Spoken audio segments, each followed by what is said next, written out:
I think it's safe to say that Ty Lue is going to have to eat his words. We heard him say about a few weeks ago, give him about 10 games for the Clippers to really look like or look a lot better, and we'll figure things out to the point where we'll be a lot more formidable.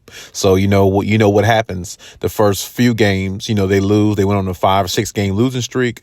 Then, the next 4 out of 5 games, they looked all right. They didn't look great, but they looked like they were trying to sort of piecing it together. But it was against very, very, minimal competition. A young Victor Wembanyama, 2 games with him back to back.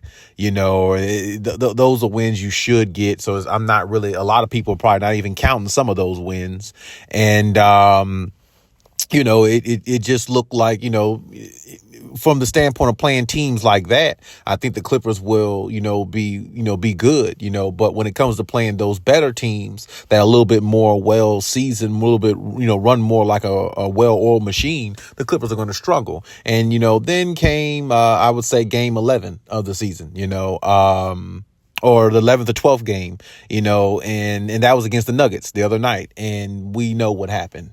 Nothing really needs to be said. I think I said enough. And with that being said, Ty Lue is eating his words right now, because just because you got 4-star players, you're going to need more than 10 games to figure it out. I personally think, it might be about 20, 25 games, for them to figure it out. But in 20 to 25 games, what the hell would the Clippers record be by then? Right now, I think they're 7-9. And in 10 plus more games, they can only it's possible they might only have 10 to 12 wins. They actually might lose a lot more games than what people think, because if you think about some of the losses they done had, you lost to a Nuggets team with none of their star players, like not one. No Aaron Gordon, no Jokic, no Jamal Murray.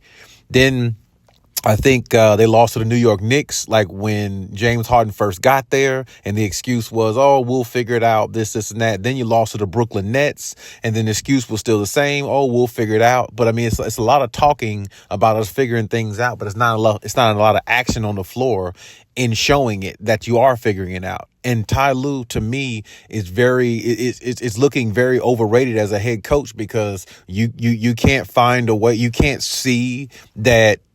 You couldn't see that James Harden wasn't a fit. You can't see that. I mean, honestly, I would have put James Harden on the bench and left Russell Westbrook in there, because he has more chemistry with Kawhi and PG. Why would you let James Harden run the show and be the system, quote unquote, and come in there and don't have no chemistry with neither one of these guys, and just, try to go out there and wing it? That's stupid. Let Harden come off the bench, since he just got there, and since he's the newest guy, since he's the rookie basically on the team, let him come off the bench and let Russ be in the starting lineup, and let him rotate back and forth with James Harden. And then, you could switch out, maybe, whoever, PG or somebody like that, with Terrence Mann at times to give him a run.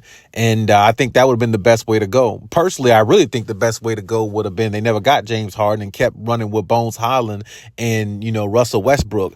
And if that didn't work, or they saw that kind of failing a little bit, they could have went out and got Malcolm Brogdon. I think that's really what they should have done. But I mean, shoulda, woulda, coulda now. But my point is, it's a crazy game that the Clippers are playing with themselves. It's almost like Russian roulette, because adding James Harden, that's basically what this is. You're making your situation a whole lot more harder than what it would have been if you would have left things the way it was. Because in the beginning of the season, the Clippers started out 3-1. You see what I'm saying? So they had a little something going, and, they look like they can be, pretty decent. You know what I'm saying? That they, kind of just worked at it a little bit more and, got going, because, for one thing, they got to get used to Kawhi being around during the regular season, because that's not what the Clippers are used to. So with him playing a lot of these regular season games, they probably trying to, not put too much on Kawhi since the knee injuries and stuff like that, and letting him kind of, feel his way out through the season. But still, it would have been a lot better, because the spacing on the floor would have been a lot better. So as Kawhi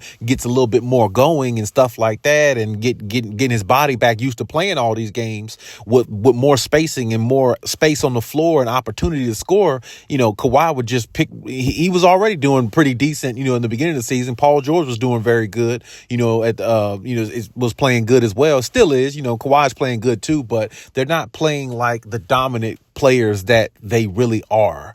And, even though there's games where, like last game, Kawhi had 31 points and, a few games before that, PG had like 34 points. It's not dominating though, because it's a lot of their games where they're scoring these big numbers, they're losing. You see what I'm saying? And when you're losing, scoring big numbers like that, it's really all for nothing. You know what I'm saying? Because it didn't amount to anything that came out to a victory. So, I mean, like I said, they're not being allowed to dominate how they were, even though they weren't playing much games. They were missing a lot of games for injuries. But when they came back, years prior, they were dominating more because the space on the floor. You had shooters all around. You had Nicholas Batum, and then you had Rocco out there and, Marcus Morris out there, stretching the floor, and they're not ball dominant guys. You see what I'm saying? So it's like when you have a lot of players around you that are not ball dominant and your two main stars are ball dominant, that's fine, because everybody just feeds off their energy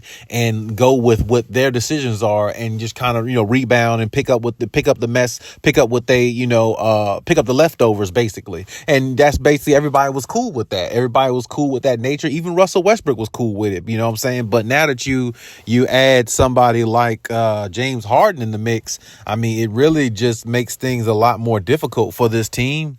It makes things a lot more difficult, for, everything they're trying to accomplish, as a team, because as I said before, when you look at this team and where they are and what they, what they're about, they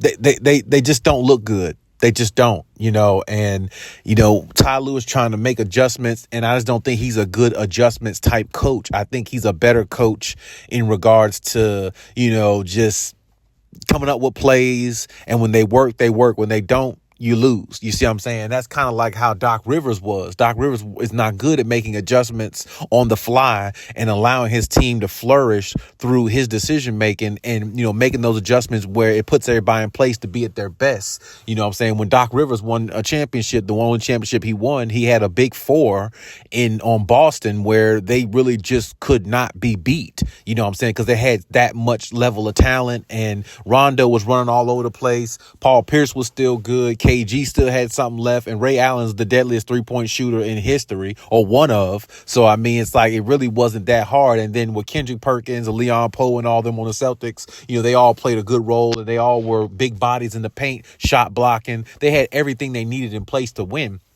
And that's what, I think Ty Lue needs. He needs everything in place to win, because his adjustment making really isn't that great to me. And I don't see how it's benefiting the Clippers in the long run. And if it's not benefiting them in the long run, then, I mean, the Clippers are just going to fail. You know what I'm saying? And that's what it looks like to me. I mean, I'm not going to say I'd be shocked if they won a championship, but I mean, I'm almost on the cusp of thinking that, you know what I'm saying? Because, well, it's I don't know, like it's hard to really speak on the Clippers now, because it's like they're so up and down. They just really don't look like a team that can turn into something that can win a championship. They don't even look like a playoff team to me. They look like they might barely, escape by and get into the playoffs. That's what they look like to me. And if you look like that at this point in the season, even though it's early and the signs you going out getting James Harden and making that type of adjustment, it still can wane on you and build on you throughout the season, because mentally we don't know what Kawhi is thinking now. We don't know what Paul George is thinking now, because it's like there's nights where they look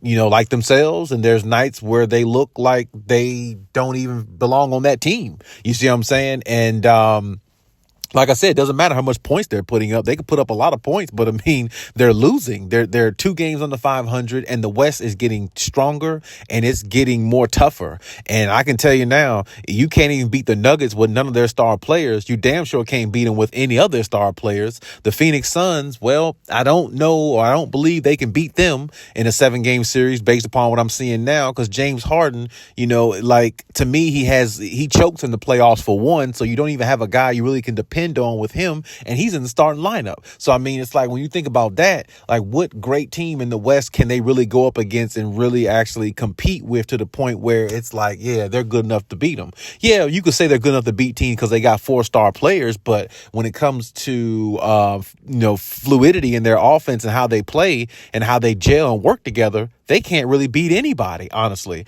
they would struggle. They would struggle with a team. They would probably struggle with a team like the Brooklyn Nets in a 7-game series. And I know that sounds crazy, but they probably would if they actually had to play a team like that, because there's, like I said, it's a bunch of take-turn basketball, a lot of isolation basketball, a lot of players standing around, standing in the corner, waiting for an opportunity to see if they can get the ball to score, while other guys out there showing their handles, doing a dribbling session, trying to show everybody what they learned in the off season and show everybody that they still got this and got some of this, and it's not working.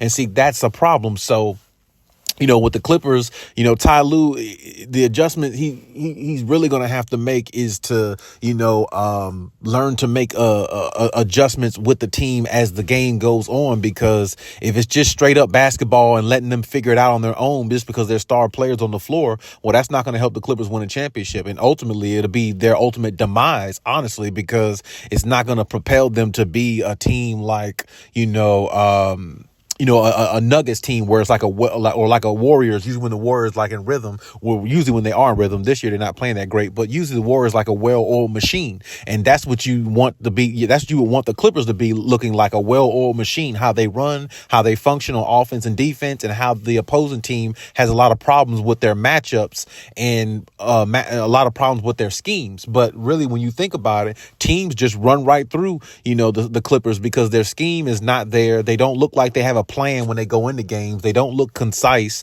And you don't know who has the ball last and who's this guy. And Russ is taking a back seat, going to the bench, sacrificing. I know he probably didn't want to do that, but I mean, I'm glad he did do it. But I mean, still, I'd rather him be in the starting lineup than James Harden if I had to make a choice, which it isn't that much better. But, at the same time, I still think it's a little bit better because Russ has more chemistry with Kawhi and PG, simply because he's been there longer. And, with that being said, it's like, Ty Lue it's like he just, letting things go. It's like when I look at him on the sideline, his body language and all that, it's like he just really doesn't give a damn. Like he really doesn't care. He's like, I'm just going to coach, somewhat decent and let them figure it out. If it doesn't work out, I'm going to do like my mentor did, which is Doc Rivers. I'm just going to be out of here after this year and go look for another opportunity and not even worry about it. You see what I'm saying? Now, Doc Rivers got fired, I think, or something like that. But I mean, still, there was reports this offseason that Ty Lue didn't even want to be with the Clippers. He wanted to coach and go to the Phoenix Suns or the Lakers or something like that. So, I mean, it's like, who knows where that, lies at now. And like I said, it's just a frustrating situation for, Clippers fans. But at the same time, you got to just roll with it because, I mean, you can't say this is not something you're not used to. What I'm saying? Problems, turmoil, issues, losing, what I'm saying? And you hope things will be better, for this team, and winning will become a part of their formula and their DNA. But it's going to be tough, man, because like I said, they added a problem to their situation. They didn't add a solution.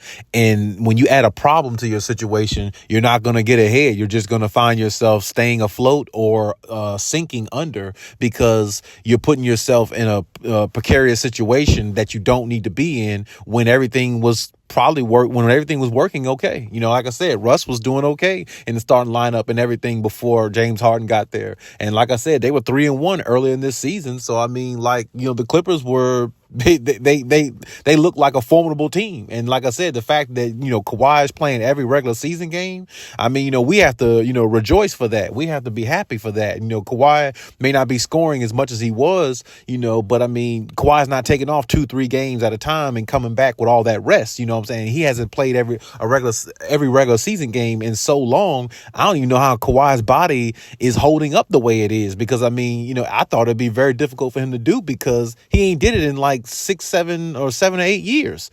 You see what I'm saying? So it's like, he has to really retrain his body to do something completely different that he ain't done in like 10 years. So, I mean, it's tough for him. But I mean, seeing him out there really brings joy to me. Just seeing him out there playing and not missing games and not hearing people talk about load management. That's a blessing all on its own, if you ask me.